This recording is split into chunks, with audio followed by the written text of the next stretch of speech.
All right, all right. We are live here at the Talking Hour. Super excited to be here today with y'all during this lovely Saturday afternoon. This is your host, Jacob Kosiba. We are going to be doing this every Saturday live here. This is the Talking Hour with your host, Jacob Kosiba. And what we are going to be doing, we're going to be having so much fun doing this podcast. This is the first time I ever do something like this. I just got off the phone with a couple people, texted my business partner. We're going to do some great things. We're going to do some great things. I had an intro I created, but Facebook's not being very friendly with it at the moment. And I purchased the rights to a specific song, so we're getting all that sorted out and everything. So it will be live here shortly, but you can go on my YouTube channel. You can check it out at any time you want. So this show is going to be about you, the people, and we're going to be talking about local issues because we don't want to talk about. I mean, we can go all over we can go to Fox News, CNN, whatever. You can get all your federal issues, all you want from there. This is not what we're going to do. We're going to be local here with the Talking Hour. We're going to be talking about stuff that's happening down here in our city. That's what we're going to do. If you have questions, we're going to have guest speakers every weekend on Saturday. We're going to be, I know I did the promo. We're supposed to be live at 2:00. We had some maintenance issues here at my place, so that's all taken care of. We're good to go. We are live, and we're going to be doing that. So again, on the bottom of the screen is my email, votejacobkosiba@gmx.com. You can put your questions, your concerns, your everything that you want live right there. Email me, and we will try to. If you want to be on this show, let me know. This is not going to be a show where it's only about, yeah, I may be a certain political way, but this is not a show about just being conservative or Democrat. It's about you, all the issues that we have in our city, and that's what we are going to do. We have a lot to take care of in our city. And the big thing we're going to talk about today is our local elections that happened just last week, actually. There's just a lot to talk about, and there's a whole bunch to talk about. And that's what I'm going to be here to do, is get people engaged in the process of what we want to do. Because that's the big thing. I just ran for local office for Northside ISD Board of Trustees. And you know what? That's what I want to talk about a little bit is my race that I had recently. I mean, so here is what happened. The local elections we had last week, we had about 150,000 people that went out and voted. 15% of San Antonio registered voters came out and voted in our city. 15%. That's not very good. That's not very good. I mean, if you think about it, I mean, honestly, that was a tragic performance what happened last week. I mean, we got destroyed everywhere down the ballot, and that is a disaster that we need to take care of and we need to fix up. 15%. And I don't care if you're Democrat or Republican, what happened was atrocious to all conservatives, specifically. Because in 2020, Donald Trump, you don't have to like the guy. I don't care if you like him or not. I don't care. But what happened was he received 300,000 votes total. And I understand there's people on the inside of 1604 on the outside who live in the city but are outside city limits and are not allowed to vote. That's an issue that needs to be taken care of. Yet they have kids that go to local school districts like Northside or Northeast, and yet they cannot vote in our local elections. How is that possible? But they can't even vote for a school board member, yet their kids go to the school district and they're paying taxes for their local school district, yet they can't vote in it. How is that happening? How is that happening? That cannot be happening. That's something that definitely needs to be changed extremely and quickly as possible to allow those peoples to vote. But all that set aside, 300,000 people voted for Donald Trump. I don't care if you like the guy or not. 300,000 voters in San Antonio alone. And what happened was, we had our election last week. If you calculate the numbers in total, we had only 150,000 people that voted. And out of that 150,000 people that voted, we only had 32 to 34% of those people were Republican. Only 33 to 34% were Republican that voted in last week's election. And people said and one person said I was crazy for, the math's not right. 50,000. I was right the whole time. I said, give or take, about 50,000 people, Republicans that voted in our local election. And you wonder why we lost every single one. District 1, 2, 3, 4, all the way down the ballot, we lost. Got destroyed except for Clayton Perry, because that's a Republican area entirely. But we lost everywhere. And I lost. I lost by 19%. I gained about 800 something votes. And a large part of it is, I didn't get a chance to block walk more. The people I targeted through digital ads over 5,000 people, give or take, in total of paid ads I've done, targeting specific voters. Yet only about less than 5% of the people that I targeted came out and voted for me. And you tell me that my campaign was run bad, that I did terrible. There was this one crazy person that said that my campaign was garbage. I didn't do enough. I was like, I did enough. I targeted the right amount of people. They just didn't vote. And that's what happened. That's what happened. No one came out to vote in our city election. And that's something that I want to talk about, because we need to be engaged in the process again. We had a chance to win everywhere. And we have a guy named Patrick Van Dolen, who I endorsed earlier this morning, who's running for City Council District 9. That man needs to be elected. He needs to win. We need to get him in office because he is about integrity. He's got the accountability. He's going to bring that transparency, and he's the only candidate who's running in District 9 and one of the few people that ran at all this election cycle that has gotten past stuff at City Hall. And that's what we need to do. We need to help him. So I urge people, if you are on my side, go out and help Patrick Van Dolen for City Council District 9. Help him out tremendously, because he needs our help. And I'm going to help him. I'm going to try to do all I can. And that's what this is about. If you are any of my voters in District 9, go out and vote for him one more time. Don't sit at home. We've seen it. We're tired of people sitting at home. We need more help, not less help. We need more help. And that's something also. If you are a precinct chair, go help. I used to be one. I'm not anymore. Go help out your local candidates and please help them. It's hard. I had maybe 3 volunteers. I had a guy block walk with me one time, and I went to a door and I knocked on it. And the person answered the door, and I told him about me, what I'm running for. And he says, "When is this election?" I said, "May 1st. What are you running for? What does the school board do? Why do I care?" Like, people are not even engaged in the process. They don't even know when the election happens during our city election. They don't even know when it happens. They don't even know. And then we complain about, we have the same thing when people don't even know they're not engaged. They're not engaged in the process. We're not seeing that anymore. But yet 300,000 people can come out to vote in 2020. And that's just for one candidate. Almost all the registered voters came out and voted in our midterm, in our general election, but they won't come out to vote in a city election. And that's the issue. We need to have that happen. Again, if you have any comments, concerns, please email me with the link below at votejacobkosiba@gmx.com. That will remain open because I do plan on running for office again. This is not done deal. I have some big plans I want to do.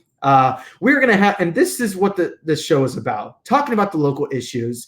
And we are going to also have guest speakers starting next week. We're going to have guest people lined up. You are more than welcome to jump in on the show. We're going to have callers. We're going to have everything. And it's going to be exciting. I am so excited about doing this with y'all every single Saturday. And we're going to be consistent about that. We're going to do what we can to make you, the people, heard. And this is what I'm going to use this platform to make sure we understand what's going on in our local election, in our city, and the issues that we have down here. It's not going to be, I'm not going to be talking about federal issues again. This is not the time for it. You can go on any news channel and talk about federal issues. We're not doing that. What we are going to discuss, though, are the issues that face our city. And what happened on May 1st is an embarrassment in the city. It is. We have a mayor who gained double the support all of a sudden. And yet, we continue to have the same issues over and over again in the city. I don't care who you voted for. But the lack of leadership in this city has been just mind-blowing. We don't have it anymore. And that's something that we need to fix. We need to change. We need better leadership in the city in general. And that's why we need to get men like Patrick Van Dolen elected in city council. Because did you know that Prop A, for example, if you voted against Prop A, great for you. If you voted for it, you gave city council what is basically a blank check without your voter support to do whatever it wants. And that's what happened on May 1st. By 17%, by the way, too. As much as I lost. 17% on Prop A. That's an embarrassment. How did that happen? Only one city council member voted against it when it was being put on the ballot. Clayton Perry of District 10. The only one. Every single other city council person, including the mayor, voted in favor of doing that, where you don't have a voice in your bond package, and you allow City Hall to do whatever it wants now. And you tell me, is that representative of you, the taxpayer, or them in special interest groups? It's the other way around, folks. They're not letting your voice be heard. They took it away, regardless of the bonds, if they're good or bad. There's some good stuff in them. There's some bad stuff in them. But the point is, you don't have a say. They took that away from you to allow city council to do whatever it wants. And we had one representative, one, that said, no, this is wrong. City Council Clayton Perry, who luckily got elected again by a landslide. And thank God for that. We have one more. We have to flip one more seat, though. We have to do it. We have to flip 8. No, we have to flip 9. Patrick Van Dolen. And we have to make sure we get people engaged in the process to come out and vote in city elections. And that's what I'm here to do. You got to come out. Young people, myself, may not vote for much. I came back to school the next day after the election. And the one thing that really impressed me, excuse me, even though I lost, a former student of mine who graduated last year texted one of former student of mine from last year, graduated, God bless her, came out and told me, I voted for you on May 1st. And 19-year-old voted for me. I love that. That made me so happy to hear that. Because we need young people engaged in the process. We need young people to be part of our party or whatever we stand for. We need them. I understand there's some foolish young people out there, but we need them. This is our generation. I'm a 29-year-old who ran for office. It was just my birthday two days ago. I was 28, and we need young people engaged in the process. The Democrats have it way more than the Republicans. They got young people. Where are young people at? We need them. It's not I don't care what side you're on. That's just truth. They have them. We don't. What are we going to do about it? Let's get them engaged in the process. We need to target colleges. I understand our voice might be a little censored sometimes, but we need to be aggressive and recruit. We need to get those young people. We need them in our party. We need them involved in the process and helping other political candidates that are running for office. I did that. I helped many candidates. Many. That's how I got involved in all of this. I was tired of what was happening. I wanted to make a difference, and I got involved in the process myself. I helped Mike Kerner out. That was the first person I ever helped out, Mike Kerner, who ran for county commissioner back in 2015, 16. That was the first guy I ever helped. And then I helped, what was his name? He ran for, I don't even know, the water commission thing for, I'm forgetting the name, and I feel stupid that I don't even remember what the name was, but I helped him out. I made some phone calls, and then I helped on a congressional campaign soon afterwards in 2015 in December. A congressional candidate I helped out. We didn't win, but I walked 50,000 doors with this other guy. 50,000 doors with this other guy. I walked a lot of doors. I had fun doing that. That's what we need. And I got paid doing it. But that is what we need for our local candidates now. They need that funding so they can hire people, and especially young people who are willing to go out. Young people need jobs. You can give a young guy $20 in his pocket. He'll block walk you for 2 hours, and he can knock out a lot of doors. It's not hard. There are just different little strategies you need to do. If you're running for office, you need to know the geography of what you're running for. I understand. I took the time to study my area, and it's not easy running as a candidate, especially when you work a full-time job. If you're a business owner, whatever you do, it is difficult. The stress that you go under is so massive. Even as me as a young guy, the minute May 1st ended, I was exhausted. I was done. And I guarantee you all the other candidates felt the exact same way. But I just, the energy. That's what was lacking in this year's election. The energy. There was great candidates running. I support all those. If you're watching, you know me, you know which people I'm talking about, who I supported. The energy was not there. Again, in the local party, where are they? I tried to make a call, email. I wanted a phone call, text message. I got no response from them. I got some voter data. They got something.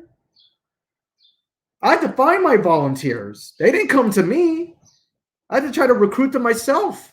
And I did, luckily, by being on a platform talking about the issues, talking about why are we excited about what's happening in our school districts. That's how I got my volunteers. I was on a network, some other guy, I was on another podcast, and that's how I got volunteers. I got 2 of them that way. I was on another show, and that's how I got 2 volunteers. And I had 2 people advising me and helping me out behind the scenes on my campaign. But I had to do all the work for it. Shouldn't it be the job of our party, whether you're Democrat or Republican, that they support you and they give you the resources you need to be successful? They give you the funding, they give you the tools, they give you the volunteers, whatever, the data, whatever you need when you run for office. Locally. Local. Why is it always federal? Why is it always midterms? I understand it's important to keep those seats. But it's super important what's happening in our backyard that we can't even fix. We can't even fix our backyard, yet we're doing so well in keeping all around Texas red or whatever we want to do. Great. I'm so excited about that. But I'm tired of my backyard looking like crap too once in a while. I want that to change. I really want the change. We need that. What happened? Remember 2016 what happened? And I don't care if you like Donald Trump or not. I don't. But do you see the excitement for that man in 2016? What he did? Where is that locally? Where is that? It's like I'm sorry. I've been in the meetings for CEC. I used to be a precinct chair. I would walk in there. It was dead. There's no energy sometimes. No one's excited anymore. What happened? We're supposed to love what we stand for and we see what's going on. I understand.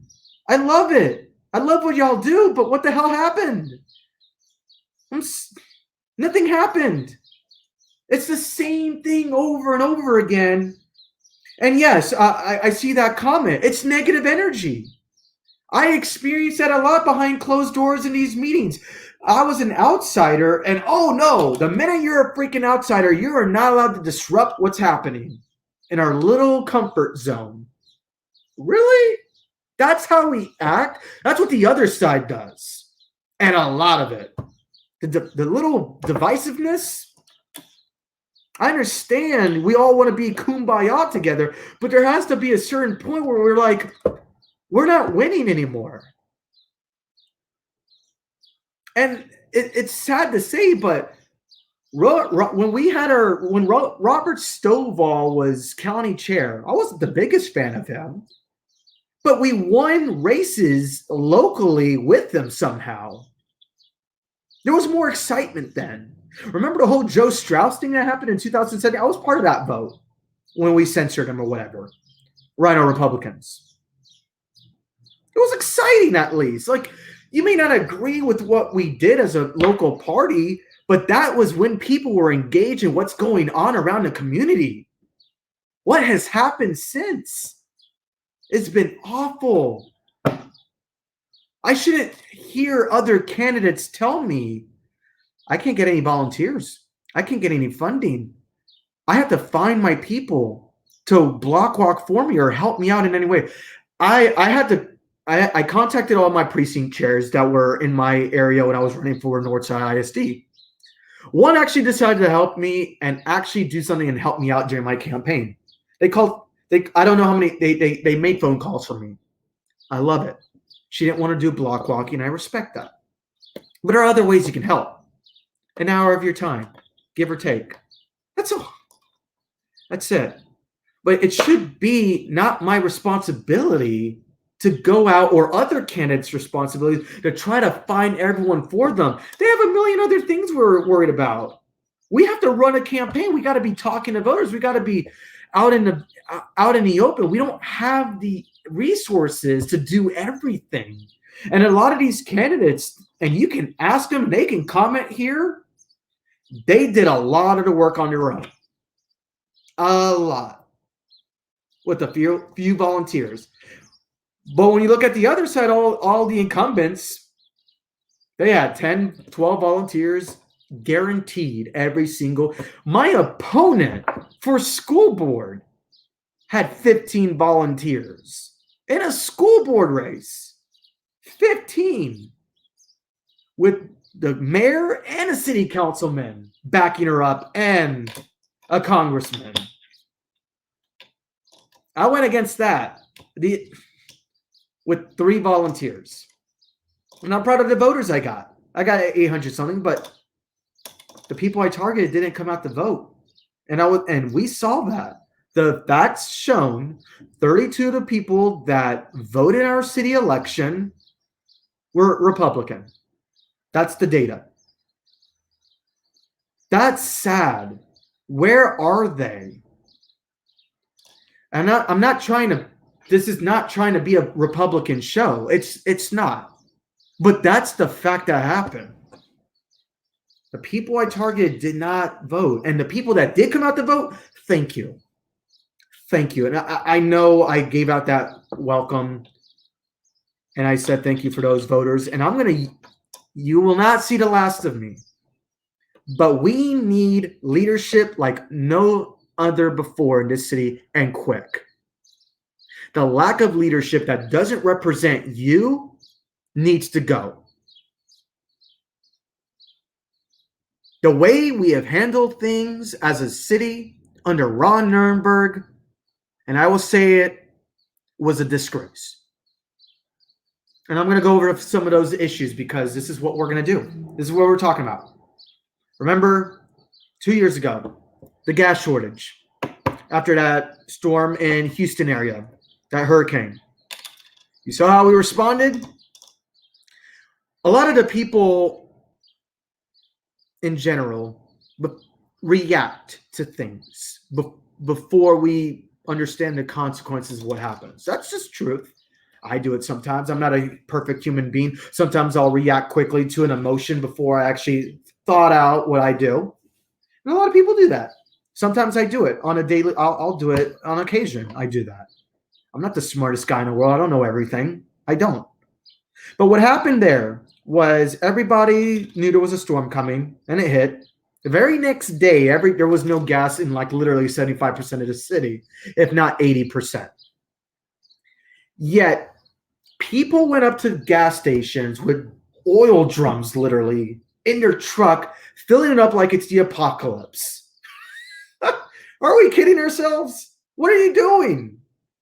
Yet we couldn't prepare for that, even though we knew in advance. All you had to do was fill up about $10, $15 and make a limit just for a bit. Maybe make a limit, maybe do something else. Very good point. The average Republican age voter is 72.70. I'll talk about it in a second. I love the comments I'm getting, though. The next thing that happened was COVID. Oh, gosh, COVID. Now COVID, man. I understand it's a pandemic, but the way we handled it, we can't even help small business. What did we do for small business owners? Nothing. Nothing. And a lot of people are out of a job because nothing was done. And that's sad. That's an embarrassment that we couldn't help those businesses. I've talked to a lot of business owners. Places I used to go to, they're closed. They're done. Because they couldn't afford to pay their bills, they had to close up shop.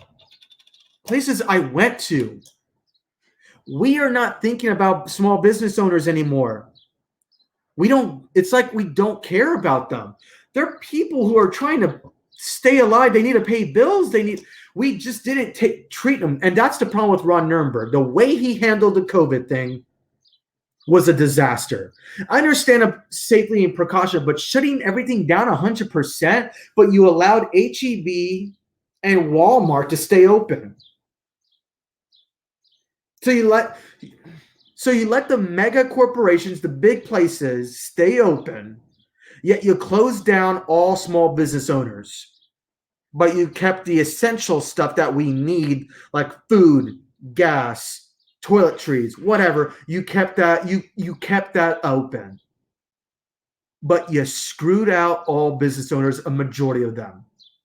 My parents are small business owners. They lost a lot of profit during COVID, especially the early months of it. There's a business partner of mine who I talked to the other day who is going to be, we're going to be planning something together.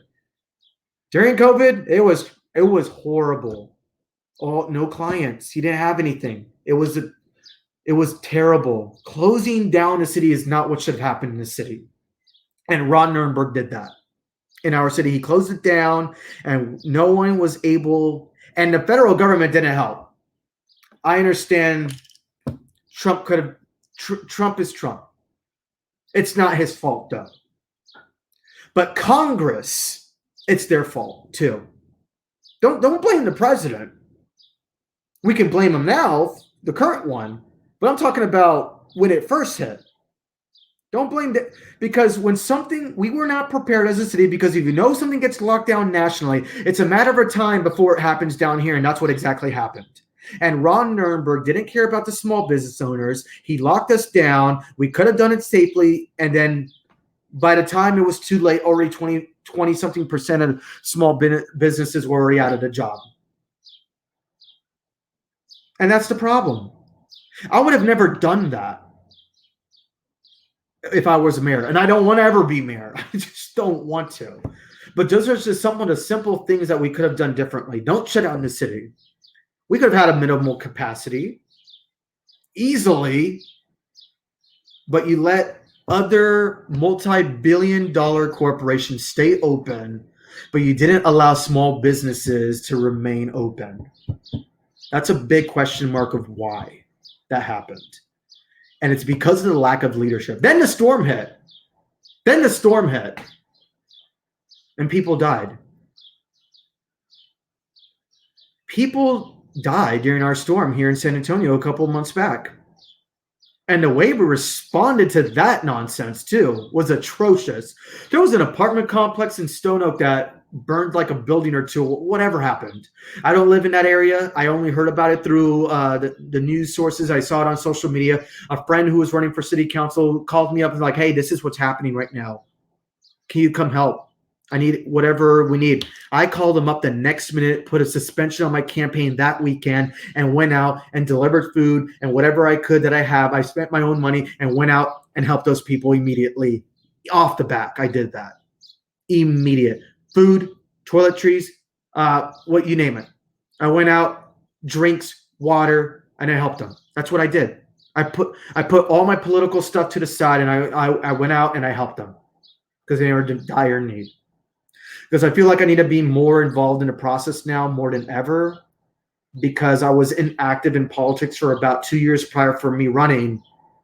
And I kind of wish I didn't do that, but I was trying to get my other stuff in order, which I'm proud I did do that decision. Now I'm here better than ever before in my career that I want to do, and I know what I'm trying to accomplish in the end game. And I helped those people in Stone Oak. But the city of San Antonio, oh, we're not going to even notify people, especially elderly, that your electricity and your water is going to go out for a number of days? We didn't let them know about that? How can you do that as a city?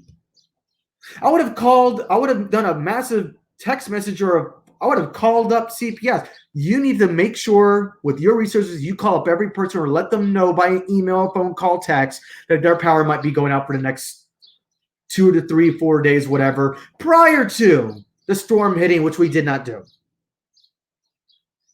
It wasn't that hard to do. Why can't we do that? But that's what I'm talking about. The lack of leadership that happened in multiple cases that I just explained. The storm here in San Antonio, when early COVID hit, and then a couple years ago with the oil shortage, which we almost had again during COVID, not too far off when the storm hit. And people went out. I went to, when the whole COVID thing hit, I went to try to go buy groceries. There was nothing in the shelves. Everything, because there were no guidelines. Everyone stacked up everything like it's the apocalypse. Let's go home. We have all the food. Nothing left for everybody else. I couldn't even buy meat for a week when that happened. None. I'm sure there are other stories that people said, I couldn't get this, X, Y, and Z because of this happened.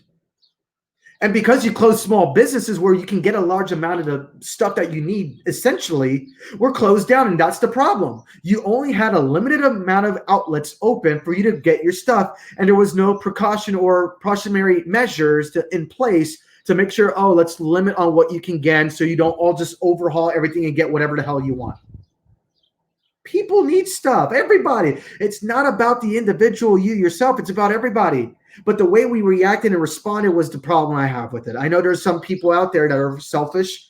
It is. It's true. And it happens. How doesn't, and I'm going to try to answer some questions because I know I'm talking about the issues, and this is what I like. I like the engagement I'm seeing. And this is what we're going to do every time. And that's true. It's the store's responsibility and not the government as well. Absolutely. And that's what I just mentioned, putting a limit on what you could have gotten in the store prior to that happening, when you knew it was going to probably happen, where Ron Nirenberg was going to shut down our city. And I want to get to some of the questions that I have here on the comment section, but that's great. How does an independent school district trustee change any of this, the position that you ran for? My answer to that is fixing up what's happening at our local school districts, because you are paying property tax. 50% of your property tax dollars goes to your local school district. And what are you getting out of that money that you're investing in? What are you getting out of it? Are you getting a great education? Are you getting a mediocre, or are you getting a bad education based on what you see? Because when I see the ISD system and what it's been done, teaching to the test, where you as a parent or a taxpayer don't even have a voice to say, hey, I would like this to be changed. You don't get a phone call. You don't get a text message. You don't get any input on what you would like to see differently in your local school district. And what I would like, if I was on a school board right now, there were a lot of things I would like to change. There would be a lot of things I would like to change. Getting our kids back face-to-face learning at full capacity. Full. That's what I would like to do, number one. It's about the kids. Let's stop putting politics in front of our kids. That was my campaign. That was what I campaigned on. Putting students before politics, because it's been twisted to the way where it's politics first and then children come last and parents come last too. And that's what happened. We need to stop teaching to the test. We're doing it. And all the people I ran against, they're lovely people, but I congratulate my opponent. I hope she does the right thing and does some good things. But we've seen what happens over and over and over again when we elect either people that have not been a teacher or have been in the administration too long, or people when we elect people that are always lawyers or whatever in City Hall, and we get just much of the same that's always happening.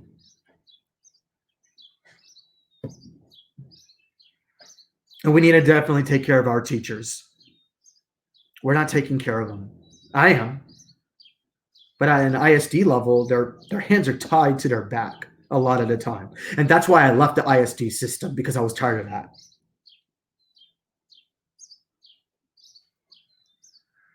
So again, this is if you have any questions and concerns, you can always email me. You can put them in the chat thing, because this is what I love. I love the engagement piece of it. And I'm going to talk a little bit more about my election, and I'll answer all questions. And we're going to do this once a week. We're going to have guest speakers. If you always want to be a guest, I'm always going to allow you to jump in on the show and talk. Just for this first one, it's going to kind of be a me thing, because we're filling stuff out. I have got a business partner of mine that wants to invest in this, surprisingly, and I'm super excited about that. And I'm going to try to make it where it's all about you, the people. And this is what we're going to do. It's about you, the people. And this can only be done by you, the people, because this show is for you, the people. And this is what I want to do, is be engaged in the process, because I'm going to continue to be the voice and be engaged in the process. I'm not going anywhere. And what I want to definitely do is get people engaged in the process to vote in our city election. I haven't even touched on this. There's so much to get into. And this is why it's called the talking hour. So there's an hour is not enough to what I can honestly say and talk about.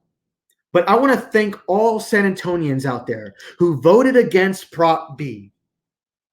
I wanted to touch base a little bit about Prop B.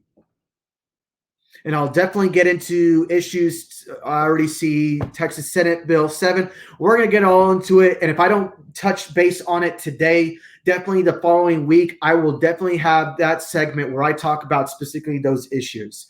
Prop B, however, thank you for all of those who voted against it. Because whatever the mainstream media said and other leaders said that it wasn't going to defund the police is utter nonsense. Yes, it was.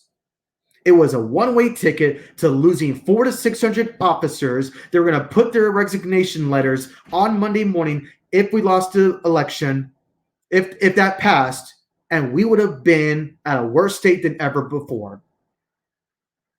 And the fact that it only won by about, less than 3,000 votes is utter nonsense that happened, where it was that close. It should not have been that close. Prop B. That should have not happened. We need our law enforcement. Here's the thing I tell people, and there's a lot of other things that people have said. There are bad teachers out there. There are bad business people out there. There are bad construction workers. There are bad mailmen. There are bad everything. A few percentage. You're planning to defund the whole thing just because of a few bad cops that we had in this city, 10 of them in the last 10 years. Stop. Stop the nonsense.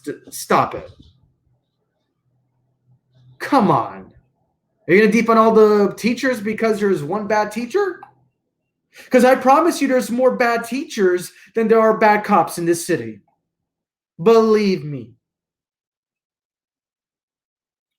Promise you. Bad mailmen. No one is there's not a single company that has perfect employees across the board. There's not.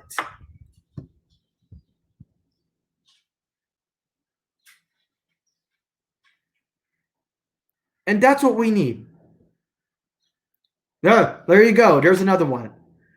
Bad doctors. What are we gonna? What are you talking about? It's not even an argument anymore. That's the thing, and I'm so grateful that that passed, but it should not have been that close. The problem is Prop A, and I also want to urge if people to go help out Patrick Van Dolen in District 9. Help him out. He's going to need it. We need to flip one seat. We need it. We need to help him. I'm going to be helping him. I know I may have already touched this on before, but this is what we need. We need people engaged. We need people to come out. Again, I'm going to iterate this again and again. Do not sit out. If you live in District 9, do not sit out this election. Do not sit out this election. Don't sit at home during a runoff. We need to start changing the culture and the city council right now, because they all fall in line with our current mayor, and we don't get anything done good for us. And that's the problem.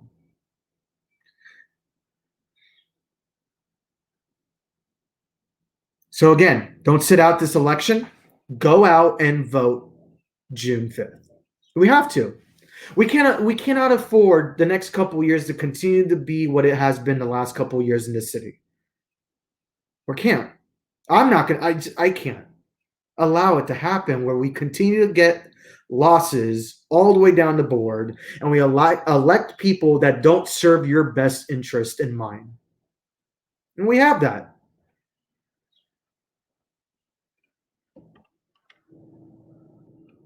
And that's the problem. Exactly. Darian White, you're absolutely right about the Prop A thing. Prop A advances low cost housing. They have driven up the taxes where people cannot afford to keep their houses. But it was more than that in Prop A. It's taking away your voice as well. But other than Prop A, I mean, we just need to change how we go about changing how we help our local down ballot candidates and getting people engaged in the process once again. That's the main focus today. Engage in the process. Engage in the process. Go out, tell your family, friends, whatever. But we need to recruit people. We need to recruit college people on campuses. We need to host fundraisers, not for our governors only and congressmen and senators. We have that all the time. We raise millions and millions of dollars for those people all the time. I get it. It's important to keep those seats. But what about our city council? Do we raise money for them? Do we? Especially the ones that are trying to do, even the people that you promote and the people that you support, we don't fundraise for them. We need to be engaged. We need the party to be engaged in the process and helping them, not just help out in the midterm and general election. I'm tired. I raised all the money myself. I didn't even ask. And here's the problem with me. I don't like to ask. I hate asking for money. And that's the problem. I don't like to ask money, and I still raised I raised hundreds of dollars by not even asking. I didn't raise that much. I didn't ask. If I would have asked, I probably would have gotten way more than that. But I didn't ask. I don't like to ask for money. I don't like being given something. I'm like, oh, should I pay back? I've always. This is my second real campaign that I ran, and I like knowing I'm not attached to individual voters, supporters. Yes, but I just can't take money from special interest groups and all that. No, it's not me. But we do need to fundraise locally for our down ballot candidates. And we need to start caring about doing that in the future. We don't do it. We don't do it.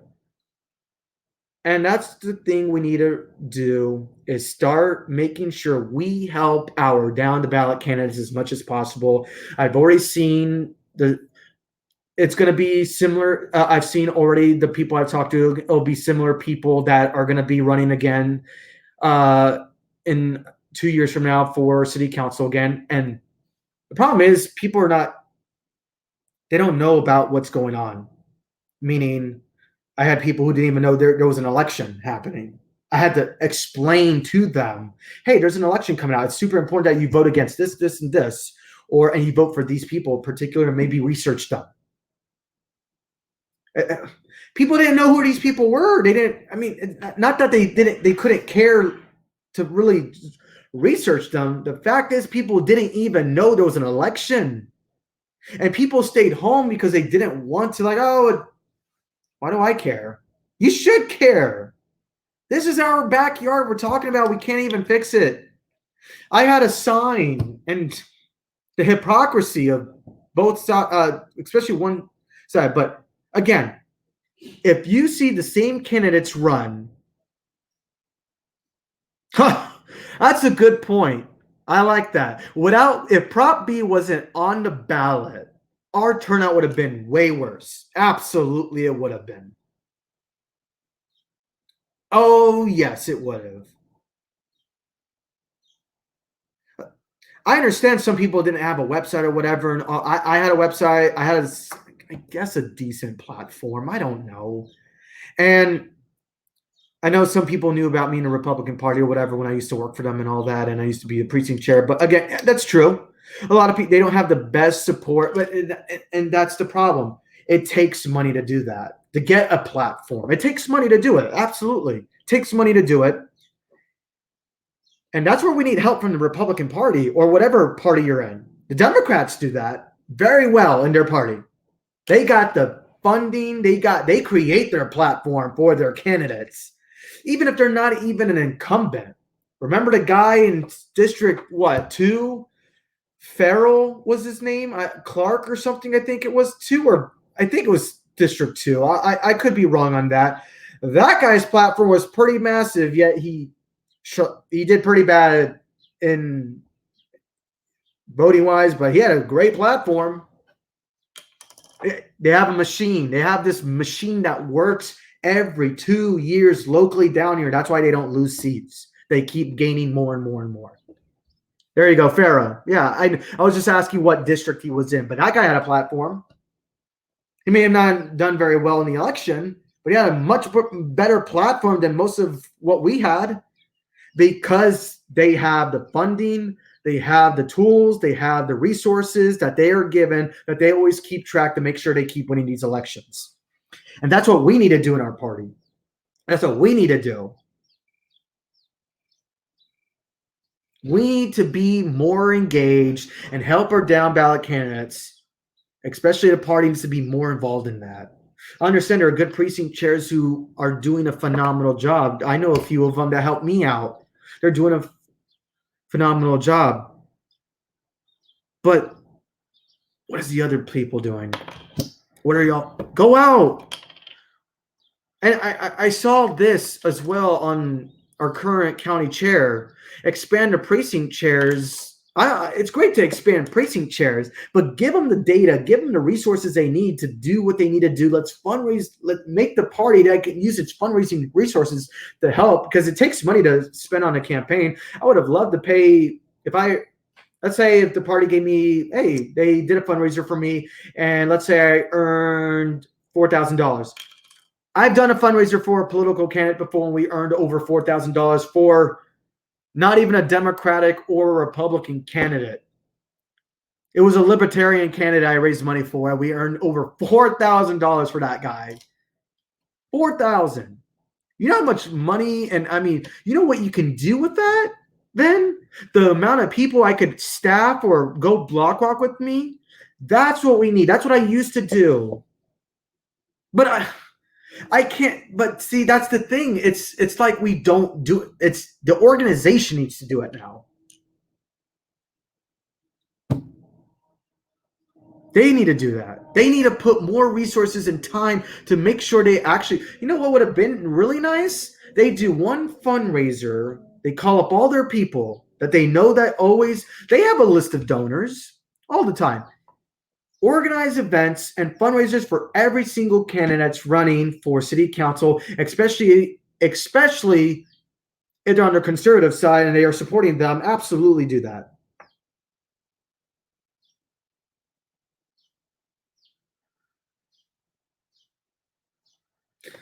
And I understand. I didn't ask for money. I'm not me. I didn't want to ask for any money this campaign cycle. I will next time. They have a list of see they have their donors from who it's always broadcasted online to people that fundraise for certain people, like the people who put money into for Greg Abbott, for Ted Cruz's campaign, or whatever. The Democrats have, it's always the same certain people. I mean, it may not even be a list of donors, but the people that are always putting money in, call them up. Call them up is what we need to do.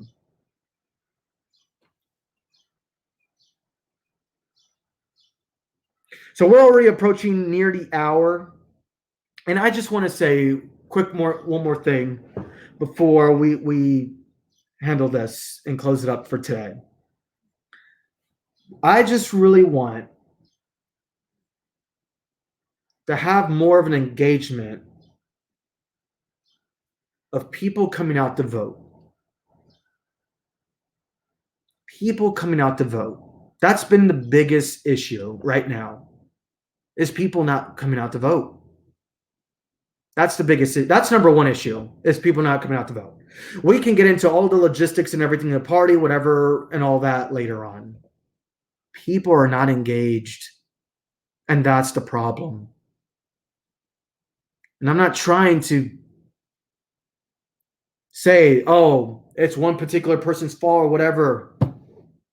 No one was engaged in the process, and that's what happened.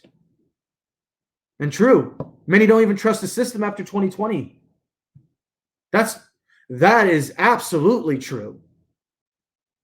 I understand, and again, that's why I don't want to talk about the whole federal issue thing and all that. But the thing is, people don't trust that their government's going to take care of them. They're not.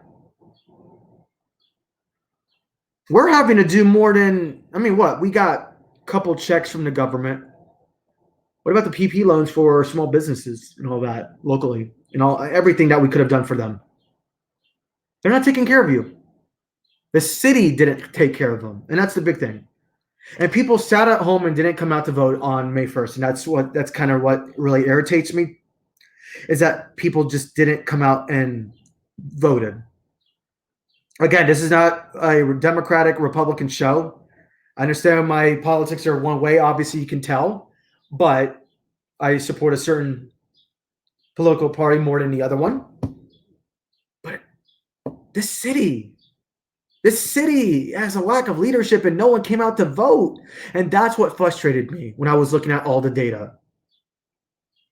There was so many precincts had such little engagement, and some precincts had like 0.1%, 0.8% of people turn out in those precincts. That is terrible. That is bad. And we need to fix that. So again, thank you for tuning in for today. My email is on the bottom for you to email. List your comments. If I didn't get to all the issues you want to talk today, we will again talk about those same things. We will talk about those specific things that I didn't get a chance to touch on. I will break down the issues you want me to talk about next week as well. Again, this is the Talking Hour with your host, Jacob Kosiba. I am super excited about people who came in today, because yes, this is episode 1. But this is going to be a continuation of what I am just trying. Again, I'm not perfect. I don't have all the answers. I don't. But I want to try to do is get people to just be engaged in the process. I do. And that's what we need to do. And that's what we're going to do. And I'm going to be a voice for you to people here in the Talking Hour. Thank you, and have a good night.